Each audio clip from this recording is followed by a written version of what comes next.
નમસ્કાર દર્શક મિત્રો, દેશ અને દુનિયાના તાજા સમાચાર તેમજ ઉપયોગી માહિતીના ફરી એક નવા વિડીયોમાં આપ સર્વે દર્શક મિત્રોનું ગુજ્જુ પોકેટ યુટ્યુબ ચેનલ પર હાર્દિક સ્વાગત છે। આજના સૌથી પહેલા મહત્વના સમાચારમાં હવે મસાલા પાપડમાંથી નીકળી ઈયળ, આના પર વિગતથી જાણીએ તો જામનગરની વિશાલ ઇન્ટરનેશનલ હોટેલમાં મસાલા પાપડમાંથી ઈયળ નીકળી હતી। ત્યારબાદ ગ્રાહકે આરોગ્ય વિભાગમાં ફરિયાદ કરી હતી અને આરોગ્ય વિભાગની ટીમ દ્વારા હોટલમાં તપાસ કરવામાં આવી હતી। જોકે હોટલના રસોડામાં કોઈ વાંધાજનક મળી આવ્યું ન હતું। ઉલ્લેખનીય છે કે હોટેલો અને ફૂડ પેકેજમાંથી અખાદ્ય ખોરાક તેમજ જીવાત નીકળવાનો સિલસિલો હજુ પણ યથાવત છે। ત્યારબાદના મહત્વના સમાચારમાં બાંદ્રા કુર્લા કોમ્પ્લેક્સની તમામ 5 સ્ટાર હોટેલ બુક, આના પર વિગતથી જાણીએ તો અનંત રાધિકાના હાઈ પ્રોફાઇલ લગ્નની ઉજવણી શરૂ થઈ ચૂકી છે। મુંબઈ ટ્રાફિક પોલીસે ઉજવણીને ધ્યાનમાં રાખીને આ તારીખો પર બીકેસીમાં મુસાફરી કરનારાઓ માટે ટ્રાફિક એડવાઇઝરી જાહેર કરી છે। હોટેલ 14મી જુલાઈના રોજ 91,350 રૂપિયા પ્રતિ રાત્રિના દરે રૂમનું ભાડું છે, જ્યારે સામાન્ય દર 13,000 રૂપિયા પ્રતિ રાત્રિ છે। બાંદ્રા કુર્લા કોમ્પ્લેક્સની તમામ 5 સ્ટાર હોટેલ બુક થઈ ચૂકી છે। એના પછીના મહત્વના સમાચારમાં શું મહિલાઓને પીરિયડ્સ દરમિયાન રજા મળશે? આના પર વિગતથી જાણીએ તો chief justice of India D Y Chandrachud, justice Pardiwala અને જસ્ટિસ મિશ્રાની બેન્ચે કહ્યું કે આ મુદ્દો નીતિગત છે। પીરિયડ્સમાં મહિલાઓને રજા આપવા અંગેનો કોર્ટનો નિર્ણય પ્રતિકૂળ અને નુકસાનકારક સાબિત થઈ શકે છે, કારણ કે એમ્પ્લોયર તેમને નોકરી પર રાખવાનું ટાળી શકે છે। કોર્ટે સોમવારે કેન્દ્ર સરકારને રાજ્યો અને અન્ય હિતધારકો સાથે પરામર્શ કરીને મહિલા કર્મચારીઓ માટે માસિક રજા પર મોડલ નીતિ તૈયાર કરવાનો નિર્દેશ આપ્યો હતો। ત્યાર પછીના અગત્યના સમાચારમાં ફિલ્મોમાં દિવ્યાંગોના ફિલ્માંકન અંગે સુપ્રીમ કોર્ટ સખ્ત, આના પર વિગતથી વાત કરીએ તો દિવ્યાંગોની રજૂઆતોને લઈને સુપ્રીમ કોર્ટે સોમવારે ઐતિહાસિક નિર્ણય આપ્યો હતો। સુપ્રીમ કોર્ટે વિકલાંગ લોકો પર કટાક્ષ અથવા અપમાનજનક ટિપ્પણી ટાળવા માટે સૂચના આપી છે। સુપ્રીમ કોર્ટે ફિલ્મ, ડોક્યુમેન્ટરી અને વિઝ્યુઅલ મીડિયા નિર્માતાઓ માટે ગાઈડલાઈન પણ આપી છે। આ નિર્ણય વિકલાંગ અધિકાર કાર્યકર્તા નિપુણ મલ્હોત્રાની ફિલ્મ આંખ મિચોલી સામે દાખલ કરવામાં આવેલી અરજી પર આવ્યો છે। એના પછીના મહત્વના સમાચારમાં સસ્તા અનાજનું કૌભાંડ ઝડપાયું, આના પર વિગતથી વાત કરીએ તો જૂનાગઢમાં પુરવઠા વિભાગે દરોડા પાડી ગેરકાયદે અનાજનું કૌભાંડ ઝડપી પાડ્યું છે। છેલ્લા ઘણા સમયથી સરકારી અનાજની ગેરકાયદેસર લેવેચ થતી હોવાની તંત્રને ફરિયાદ મળી હતી, જેને લઈ જૂનાગઢ તંત્ર વિભાગ દ્વારા બિલખા ખાતે ગેરકાયદેસર વહેંચાતા અનાજના ગોડાઉન પર રેડ કરવામાં આવી હતી। જૂનાગઢ કલેક્ટર ટીમ દ્વારા બિલખાથી ગેરકાયદે વેચાતું 6,59,100 રૂપિયાનું અનાજ અને ટ્રક મળી કુલ 12,25,800 નો મુદ્દામાલ કબજે કરવામાં આવ્યો છે। ત્યારબાદના મહત્વના સમાચારમાં એચડીએફસી બેંકના કરોડો ખાતા ધારકોને લાગશે ઝટકો, આના પર વિગતથી વાત કરીએ તો એચડીએફસી બેંકના કરોડો ખાતા ધારકોને ઝટકો લાગે તેવા સમાચાર સામે આવ્યા છે। એચડીએફસી બેંકના ફંડ આધારિત ઉધાર દર એટલે કે MCLR benchmark marginal cost of fund આધારિત ધિરાણ દર 9.05% અને 9.40%ની વચ્ચે છે। બેંકે MCLRમાં 0.10% સુધીનો વધારો કર્યો છે। MCLR વધવા પર લોનનું વ્યાજ વધી જશે અને વર્તમાન ગ્રાહકોની EMI પણ વધી જાય છે। ત્યારબાદના અગત્યના સમાચારમાં જુનિયર ક્લાર્કને લઈને મહત્વના સમાચાર, આના પર વિગતથી જાણીએ તો સરકારી ભરતીને લઈને મોટા સમાચાર સામે આવ્યા છે, જેમાં જુનિયર ક્લાર્કની ખાલી જગ્યાઓમાં રીસફલિંગ તથા વેઇટિંગ લિસ્ટના ઉમેદવારોને આવતીકાલે એટલે કે 9મી જુલાઈ 2024ના રોજ જિલ્લા ફાળવણી કરવામાં આવશે। ડીજીપી હસમુખ પટેલે જણાવ્યું હતું કે પંચાયત પસંદગી મંડળ જુનિયર ક્લાર્કની ખાલી જગ્યાઓમાં રીસફલિંગ તથા પ્રતીક્ષા યાદીના ઉમેદવારોને જિલ્લા ફાળવણી આવતીકાલે કરવામાં આવશે। ત્યારબાદના મહત્વના સમાચારમાં રાજ્યમાં કેવું રહેશે ચોમાસું, અંબાલાલ પટેલની નવી આગાહી, આના પર વિગતથી જાણીએ તો અંબાલાલ પટેલે અષાઢી બીજના દિવસે થયેલ વીજળી પડથી કેટલો વરસાદ પડશે તેની આગાહી કરી છે। તે મુજબ આકાશમાં વાદળો છે। અષાઢી બીજના દિવસે પૂર્વ દિશામાં વીજળી થઈ હતી, તેથી રાજ્યમાં ફરી વરસાદી માહોલ જોવા મળી શકે છે। 8મી, 9મી અને 10મી જુલાઈએ ઉત્તર અને મધ્ય ગુજરાતના ઘણા ભાગોમાં 1 ઇંચ કે તેથી વધુ વરસાદ વરસી શકે છે। 17મી જુલાઈ પછી રાજ્યમાં સારા વરસાદનું અનુમાન તેમણે લગાવ્યું છે। એના પછીના અગત્યના સમાચારમાં મમતા બેનર્જીને સુપ્રીમ કોર્ટનો મોટો ઝટકો, આના વિશે વિગતથી જાણીએ તો સુપ્રીમ કોર્ટે પશ્ચિમ બંગાળની મમતા સરકારને મોટો ઝટકો આપ્યો છે। સુપ્રીમ કોર્ટે બંગાળ સરકારની અરજી ફગાવી દીધી છે, જેમાં કલકત્તા હાઈકોર્ટના નિર્ણયને પડકારવામાં આવ્યો હતો। હાઈકોર્ટે પોતાના નિર્ણયમાં સંદેશ ખાલીમાં મહિલાઓના યૌન શોષણ, જમીન કૌભાંડ અને રાશન કૌભાંડમાં CBI તપાસનો આદેશ આપ્યો હતો। સુપ્રીમ કોર્ટે મમતા સરકારના વલણ પર પણ સવાલો ઉઠાવ્યા હતા। કોર્ટે કહ્યું કે સરકાર શા માટે આરોપીને બચાવે છે। એના પછીના વધુ એક મહત્વના સમાચારમાં ઇન્ડિગો ગ્રાહકોને ફૂલ રિફંડ આપશે. આના વિશે વિગતથી જાણીએ તો મુંબઈમાં ભારે વરસાદને કારણે જનજીવન અસ્તવ્યસ્ત થઈ ગયું છે. રોડ, રેલવે અને હવાઈ ટ્રાફિક પણ આનાથી પ્રભાવિત થયું છે. મુંબઈમાં ઇન્ડિગોની ફ્લાઇટમાં વિલંબ અને રદ થવાને કારણે કંપનીએ કહ્યું છે કે ભારે વરસાદને કારણે તેની મુંબઈની ફ્લાઇટને અસર થઈ છે. ગ્રાહકોને વૈકલ્પિક ફ્લાઇટ અથવા ફૂલ રિફંડ ઓપ્શન પસંદ કરવાની સુવિધા આપવામાં આવી છે. એના પછીના અગત્યના સમાચારમાં સરકારે સ્વીકાર્યું કે નીટ પેપર લીક થયું હતું.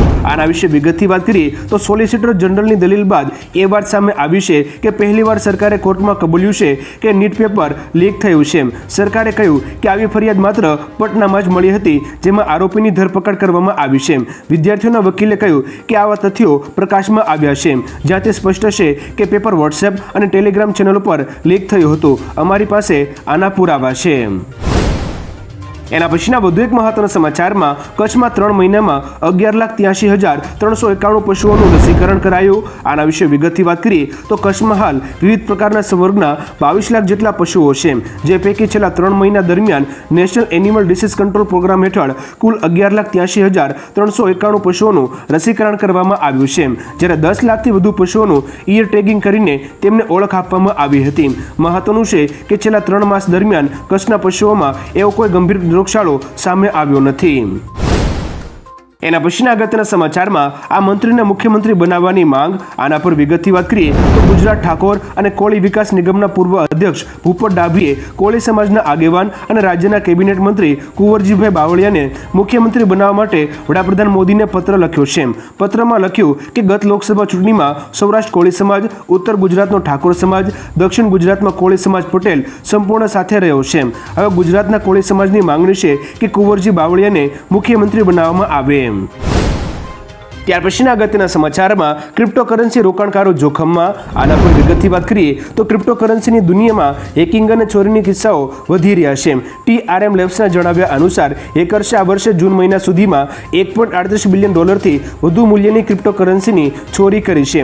આંકડો ગયા વર્ષના પ્રથમ 6 મહિનામાં થયેલી ચોરી કરતાં બમણો છે. ચોરીઓ બમણી થવા પાછળ મુખ્યત્વે 2 કારણો જવાબદાર છે, જેમાં પહેલું કારણ કે મોટા હુમલાના કેસોમાં વધારો થયો છે, જ્યારે બીજું કારણ એ છે કે ક્રિપ્ટોકરન્સીની મૂલ્ય વધારો થયો છે. ત્યાર પછીના અગત્યના સમાચારમાં ચોમાસું જામતા રેનકોટ અને છત્રીની માર્કેટમાં કરંટ. આના વિશે વિગતથી જાણીએ તો રાજ્યભરમાં મેઘરાજા મન મૂકીને વરસી રહ્યા છે. રેનકોટ અને છત્રીનો ઉપયોગ લોકો વધારે કરતા હોય છે, ત્યારે વરસાદ બાદ છત્રી અને રેનકોટની ખરીદીમાં વધારો જોવા મળી રહ્યો છે. લોકોની રેનકોટના પથારણા અને દુકાનોમાં ભારે ભીડ પણ જોવા મળી રહી છે. ભારે ખરીદીને કારણે વેપારીઓ દ્વારા હાલ છત્રી અને રેનકોટની કિંમતોમાં વધારો કરી દેવામાં આવ્યો છે. જોકે ભાવ વધારો થતાં નિરાશા પણ જોવા મળી રહી છે. ત્યાર પછીના અગત્યના સમાચારમાં તરત અનઇન્સ્ટોલ કરો આ એપ, સરકારની ચેતવણી. આના વિશે વિગતથી જાણીએ તો કેન્દ્ર સરકારના સાયબર ક્રાઇમ વિભાગ સાયબર દોસ્તે એન્ડ્રોઇડ વપરાશકર્તાઓને લોન એપને લઈને ચેતવણી આપી છે. તેમણે કહ્યું કે cash expand you finance assistant નામની એપ ખતરનાક વિદેશી કંપનીઓ સાથે કનેક્શન ધરાવે છે. તેની ગંભીરતાને ધ્યાનમાં રાખીને તેને ગૂગલ પ્લે સ્ટોર પરથી હટાવી દેવામાં આવી છે. જોકે 1 લાખથી વધુ લોકોએ આ એપ ડાઉનલોડ કરી છે. આવી સ્થિતિમાં લોકોને આ એપ ડિલીટ કરવાની અપીલ કરી છે. ત્યાર પછીના મહત્વના સમાચારમાં શિક્ષકોની ભરતી માટે ઉમેદવારો મેદાને. આના વિશે વિગતથી વાત કરીએ તો રાજ્ય સરકાર સામેના આંદોલન અટકવાનું નામ નથી લઈ રહ્યા. રાજ્યના પાટનગર ગાંધીનગરમાં શિક્ષકોની ભરતીની જાહેરાત બાદ પણ આંદોલન યથાવત જોવા મળ્યું છે, જેમાં હવે મેદાનમાં કોમ્પ્યુટર, વ્યાયામ, સંગીત, ચિત્ર સહિતના વર્ગમાં શિક્ષકોની ભરતી કરવા માટે ઉમેદવારો મેદાને ઉતર્યા છે. આ તમામ ઉમેદવારો સચિવાલયના ગેટ નંબર 1 પર એકઠા થયા હતા. જોકે આ ઉમેદવારોને ગેટ નંબર 1 પર જ રોકવામાં આવ્યા હતા. ત્યારબાદના મહત્વના સમાચારમાં મનીષ સિસોદિયાએ ફરી સુપ્રીમના દ્વાર ખખડાવ્યા. આના પર વિગતથી વાત કરીએ તો દિલ્હી લીકર પોલિસી કેસમાં જેલમાં બંધ આમ આદમી પાર્ટી નેતા મનીષ સિસોદિયાએ ફરી સુપ્રીમ કોર્ટનો દરવાજો ખખડાવ્યો છે. દારૂનીતિ કેસની સુનાવણીમાં વિલંબને ટાંકીને મનીષ સિસોદિયાએ સુપ્રીમ કોર્ટમાં જામીન અરજી પર સુનાવણી શરૂ કરવાની માંગ કરી છે. તેના પર સુપ્રીમ કોર્ટે કહ્યું કે તમે આ અરજીમાં રહેલી ખામીઓને દૂર કરો, પછી અમે આના પર સુનાવણી કરીશું. ઉલ્લેખનીય છે કે મનીષ સિસોદિયા 16 મહિનાથી જેલમાં બંધ છે. ત્યારબાદના અગત્યના સમાચારમાં નેપાળમાં પૂર અને ભૂસ્ખલનને કારણે 62 લોકોના મોત. આના પર વિગતથી વાત કરીએ તો નેપાળમાં છેલ્લા 4 અઠવાડિયાથી વરસાદ સંબંધિત ઘટનાઓમાં 62 લોકોના મોત થયા છે અને 90 લોકો ઘાયલ થયા છે. પ્રાપ્ત માહિતી અનુસાર આ ચોમાસા સંબંધિત મોતના કારણે ભૂસ્ખલન, પૂર અને વીજળી છે. અત્યાર સુધીમાં ભૂસ્ખલનના કારણે 34 લોકોના મોત થયા છે, જ્યારે અવિરત વરસાદને કારણે આવેલા પૂરને લીધે 28 લોકોના મોત થયા છે. સાથે અન્ય કુદરતી આફતોથી 7 લોકોએ જીવ પણ ગુમાવ્યા છે. ત્યાર પછીના અગત્યના સમાચારમાં ભાજપના કેન્દ્રીય મંત્રીએ ઉદ્ઘાટન માટે પૈસા માંગ્યા. આના પર વિગતથી વાત કરીએ તો કેરળથી ભાજપના પહેલા સાંસદ, અભિનેતા અને કેન્દ્રીય મંત્રી સુરેશ ગોપીના એક નિવેદનથી વિવાદ થયો છે. તેણે એક કાર્યક્રમમાં કહ્યું કે હું અન્ય કલાકારોની માફક ઉદ્ઘાટન કાર્યક્રમના જવાના પૈસા લઈશ. જ્યારે હું આવા કાર્યક્રમમાં જાઉં ત્યારે એમના વિચારો, હું સાંસદ છું, હું અભિનેતા તરીકે જઈશ, જે પૈસા મળશે તેનો સમાજ કલ્યાણમાં ઉપયોગ થશે. સંસદના પદ પર રહેતા આવો લાભ ન લઈ શકાય તેવી વાતો થઈ રહી છે. ત્યારબાદના અગત્યના સમાચારમાં સુરતને ઓછી ફ્લાઇટ મળતા સાંસદ રોષે ભરાયા. આના પર વિગતથી જાણીએ તો રાજ્યસભાના સાંસદ ગોવિંદ ધોળકિયા સુરત એરપોર્ટને મળતી કનેક્ટિવિટીને લઈ રોષ વ્યક્ત કર્યો છે. તેમણે કહ્યું કે હાલ વસ્તીની દ્રષ્ટિએ સુરત 9મા સ્થાને છે, એર પેસેન્જરની દ્રષ્ટિએ 37મા સ્થાને છે. તો પણ એરલાઇન્સ કંપની સુરતને ફ્લાઇટ નહીં આપી અન્યાય કરી રહી છે. છેલ્લા 30 થી 40 વર્ષથી સુરત જોડે અન્યાય થઈ રહ્યો છે. હું સાક્ષી રહ્યો છું. મારી તમામને વિનંતી છે કે અહીં વધુમાં વધુ ફ્લાઇટ શરૂ કરે. ત્યારબાદના અગત્યના સમાચારમાં કેજરીવાલના હાથે વડાપ્રધાન મોદીની રાજનીતિનો અંત આવશે. આના વિશે વિગતથી વાત કરીએ તો મુખ્યમંત્રી અરવિંદ કેજરીવાલ, મનીષ સિસોદિયા અને સત્યેન્દ્ર જૈન સહિત ઘણા નેતાઓની ધરપકડને લઈને આમ આદમી પાર્ટી અને કેન્દ્ર સરકાર વચ્ચે શાબ્દિક યુદ્ધ ચાલી રહ્યો છે. આમ આદમી પાર્ટી નેતા રીના ગુપ્તાએ આ મામલે વડાપ્રધાન મોદી અને ભાજપ પર ગુસ્સો વ્યક્ત કર્યો છે. તેમણે કહ્યું કે નરેન્દ્ર મોદી અને ભાજપની રાજકીય કારકિર્દીનો અંત અરવિંદ કેજરીવાલ અને આમ આદમી પાર્ટીના હાથે જ આવશે. આમ આદમી પાર્ટીએ રીના ગુપ્તાનું નિવેદન તેના સત્તાવાર સોશિયલ મીડિયા એક્સ એકાઉન્ટ પર શેર કર્યું છે. દર્શક મિત્રો, આ નિવેદન વિશે તમારું શું કહેવું છે નીચે કોમેન્ટ કરીને જરૂરથી જણાવજો. ત્યારબાદના અગત્યના સમાચારમાં લાખો ઈયળો ઘરની બહાર અને લોકો અંદર. આના પર વિગતથી વાત કરીએ તો ચોમાસાના પ્રારંભ થતાં ઈયળો સહિત ઘણી જીવાતો જમીનની બહાર આવી જતા હોય છે. ત્યારે ભુજના લેર અને વડવા સહિત આસપાસના ગામોની શેરીઓ, હાઈવે અને સીમાડા વિસ્તારમાં જંગલી ઈયળોનો ઉપદ્રવ વધતા ગ્રામજનો ત્રાહિમામ પોકારી ઉઠ્યા છે. જંગલી ઈયળો લોકોના ઘરોમાં આવી ગઈ છે.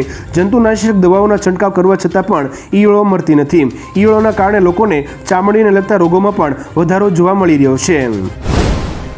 ત્યાર પછીના મહત્વના સમાચારમાં મોબાઈલ ટાવરની બેટરી ચોરતી ગેંગનો પર્દાફાશ. આના પર વિગતથી જાણીએ તો જીઓ કંપનીના મોબાઈલ ટાવરમાંથી બેટરી ચોરી કરતી ગેંગ ઝડપાઈ છે. આ ગેંગના 5 પૈકી સાગરીતોની પોલીસે ધરપકડ કરી છે. જેઓની પૂછપરછમાં તેઓએ ગાંધીનગરના ચાલા ગામની સીમમાં આવેલ મોબાઈલ ટાવરમાંથી કરેલી 5 બેટરીની ચોરી ઉપરાંત અલગ અલગ 59 સ્થળોથી 271 બેટરીની થયેલી ચોરીનો ભેદ ઉકેલ્યો છે. જીઓ કંપનીના મોબાઈલ ટાવરમાંથી 3.5 લાખની કિંમતની 5 બેટરીઓ ચોરી હતી. એના પછીના મહત્વના સમાચારમાં ચારધામ યાત્રામાં 6000 શ્રદ્ધાળુઓ ફસાયા. આના વિશે વિગતથી જાણીએ તો રાજ્યમાં છેલ્લા ઘણા દિવસોથી પડી રહેલા વરસાદને કારણે જનજીવન અસ્તવ્યસ્ત થઈ ગયું છે. તેની અસર ચારધામ યાત્રાએ જતા શ્રદ્ધાળુઓ પર પણ જોવા મળી રહી છે. વાસ્તવમાં પ્રશાસને ભારે વરસાદના એલર્ટ બાદ ચારધામ યાત્રા પર પ્રતિબંધ લગાવી દીધો છે. ભારે વરસાદને કારણે ચારધામ યાત્રામાં 6000 જેટલા શ્રદ્ધાળુઓ ફસાયા હોવાના સમાચાર સામે આવ્યા છે. જોકે ગંગા નદી સહિતના જળસ્તરમાં પણ વધારો થયો છે. ત્યારબાદના મહત્વના સમાચારમાં મુંબઈની હોર્ડિંગ્સ દુર્ઘટનામાં મોટો ખુલાસો. આના પર વિગતથી વાત કરીએ તો થોડા સમય પહેલા મુંબઈના ઘાટકોપરમાં હોર્ડિંગ્સ પડી જતા અનેક લોકોના મોત થયા હતા. આ અકસ્માત બાદ વિવાદમાં આવેલા સસ્પેન્ડેડ આઈપીએસ ઓફિસર કેસર ખાલિદની મુસીબતો વધી શકે છે.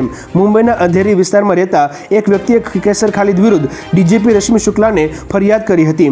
ફરિયાદીનો દાવો છે કે તેણે કેસર ખાલિદને યુએસએ જવા માટે 30 લાખ રૂપિયા રોકડા અને $8000 આપ્યા હતા, જે અંગે એસીબીએ તપાસ શરૂ કરી છે. ત્યાર પછીના અગત્યના સમાચારમાં દિલ્હીમાં ભાજપ અને આમ આદમી પાર્ટી વચ્ચે ક્રેડિટ વોર. આના વિશે વિગતથી વાત કરીએ તો દિલ્હીના લેફ્ટનન્ટ ગવર્નર વીકે સક્સેનાએ રવિવારે 5000 શિક્ષકોના ટ્રાન્સફર ઓર્ડરને અટકાવ્યો છે. હવે ભાજપ અને આમ આદમી પાર્ટી વચ્ચે ક્રેડિટ વોર શરૂ થયું છે. ભાજપે શિક્ષકોની બદલીના મનસ્વી નિર્ણય માટે આમ આદમી પાર્ટીની સરકારને જવાબદાર ગણાવી હતી, જ્યારે આમ આદમી પાર્ટી નેતા આતિશીએ સામૂહિક બદલીના આદેશ પાછળ ભાજપનું કાવતરું ગણાવ્યું હતું. તેમણે કહ્યું કે દિલ્હીવાસીઓનો સંઘર્ષ સફળ રહ્યો, બીજેપીનું કાવતરું નિષ્ફળ ગયું. ત્યાર પછીના અગત્યના સમાચારમાં શું આપણા દેશમાં ક્રિકેટ જ રમત છે? આના વિશે વિગતથી વાત કરીએ તો આપણા દેશમાં ક્રિકેટનો ઘણો જ ક્રેઝ છે. બીસીસીઆઈ T20 વર્લ્ડ કપ વિજેતા ટીમ ઇન્ડિયાને 125 કરોડ રૂપિયાનું મોટું ઇનામ આપ્યું છે. વધુમાં રાજ્ય સરકારો ઇનામની રકમ આપી રહી છે. વર્લ્ડ કપ પછી ભારે ધામધૂમથી વિક્ટરી પરેડ નીકળી હતી તો સામે અન્ય રમતોને સમર્થન મળતું ન હોવાનો અભિપ્રાય છે. ઘણા લોકોનું માનવું છે કે દેશમાં ટેનિસ, કબડ્ડી, ખોખો, બેડમિન્ટન જેવી અન્ય રમતોને પણ પ્રોત્સાહન મળે તો વધુ સારું. આ અંગે દર્શક મિત્રો તમારું શું કહેવું છે નીચે કોમેન્ટ કરીને જરૂરથી જણાવજો. ત્યાર પછીના મહત્વના સમાચારમાં વર્ષમાં 2 વાર આ ઇન્જેક્શન લો, નહીં થાય એડ્સ. આના વિશે વિગતથી વાત કરીએ તો હવે એડ્સ અસાધ્ય રોગ રહેશે નહીં, કારણ કે હવે HIV નો ઇલાજ મળી ગયો છે. એવું એક ઇન્જેક્શન શોધાયું છે જે વર્ષમાં 2 વાર આપવામાં આવે તો આ જીવલેણ રોગથી 100% રક્ષણ પૂરું પાડે છે. દક્ષિણ આફ્રિકા અને યુગાન્ડામાં કરવામાં આવેલા અભ્યાસમાં આ દાવો કરવામાં આવ્યો છે. ઇન્જેક્શનનું નામ લેન્કાપાવિર છે. પરીક્ષણ કર્યા પછી જાણવા મળ્યું કે આ ઇન્જેક્શન છોકરીઓને HIV થી સંપૂર્ણ રક્ષણ પૂરું પાડે છે. ત્યાર પછીના અગત્યના સમાચારમાં પ્રાકૃતિક ખેતી માટે રાજ્ય સરકાર 1000 કરોડ ફાળવશે. આના વિશે વિગતથી વાત કરીએ તો પ્રાકૃતિક ખેતી તરફ ગુજરાત સરકારે વધુ એક ડગલું ભર્યું છે. રાજ્ય સરકાર 1000 કરોડ ફાળવશે તેવી જાહેરાત કરવામાં આવી છે. રાજ્યપાલે કહ્યું હતું કે 5 ગામના 2916 ક્લસ્ટર બનાવીને દરેક ક્લસ્ટર્સમાં એક નિષ્ણાત ખેડૂત અને કૃષિ વિભાગના એક નિષ્ણાત અધિકારી ખેડૂતોને તેમના ખેતરમાં જઈને તાલીમ આપી રહ્યા છે. બેઠકમાં રાજ્યપાલ અને મુખ્યમંત્રીએ વરિષ્ઠ અધિકારીઓ અને ખેડૂત આગેવાનોને માર્ગદર્શન આપ્યું હતું. ત્યાર પછીના મહત્વના સમાચારમાં રાજ્યના શિક્ષણ પ્રધાનની વાલીઓને સલાહ. આના વિશે વિગતથી વાત કરીએ તો સ્કૂલના વાહનોને અકસ્માતની ઘટનાઓ બાદ હવે શિક્ષણ રાજ્ય પ્રધાન પ્રફુલ્લ પાનસેરે નિવેદન કર્યું છે કે વાલીઓએ પણ શાળાના વાહનોને સંદર્ભે કેટલીક ચકાસણી કરવી જોઈએ. સ્કૂલ વાનના ચાલકોના વર્તન અને તેના વ્યવહારથી લઈને તેના વાહન ચલાવવા અંગે માહિતી પણ વાલીઓએ જાણવી જરૂરી છે. એના પછીના મહત્વના સમાચારમાં વ્યાજના વીજચક્રમાંથી નાગરિકોને મુક્ત કરવા સરકારની ખાસ ડ્રાઈવ. આના પર વિગતથી વાત કરીએ તો વ્યાજના વીજચક્રમાંથી નાગરિકોને મુક્ત કરવા માટે રાજ્ય સરકાર ખાસ ડ્રાઈવ ચલાવશે. રાજ્યભરમાં વ્યાજખોરો વિરુદ્ધ ચાલી રહેલી આ સ્પેશિયલ ડ્રાઈવમાં અત્યાર સુધીમાં 134 FIR દાખલ કરવામાં આવી છે, જેમાં 226 આરોપીઓ સામે ગુનાઓ દાખલ થયા છે. જ્યારે પોલીસે શરૂ કરેલી કાર્યવાહીથી અનેક નાગરિકોના જીવ બચ્યા છે, જ્યારે અનેકોને ફસાઈ ચૂકેલી જીવનભરની મૂડી પણ પરત મળી છે. એના પછીના મહત્વના સમાચારમાં સેમસંગના કર્મચારીઓએ સૌથી મોટી હડતાળ શરૂ કરી. આના પર વિગતથી વાત કરીએ તો દક્ષિણ કોરિયાની કંપની સેમસંગ ઇલેક્ટ્રોનિક્સના હજારો કર્મચારીઓ સોમવારથી હડતાળ પર ઉતરી ગયા છે. સેમસંગના ઇતિહાસમાં કર્મચારીઓની આ સૌથી મોટી હડતાળ છે. બ્લૂમબર્ગના રિપોર્ટ અનુસાર કર્મચારીઓની આ હડતાળ સેમસંગના સેમિકન્ડક્ટર એટલે કે ચિપ ઉત્પાદનને અસર કરી શકે છે.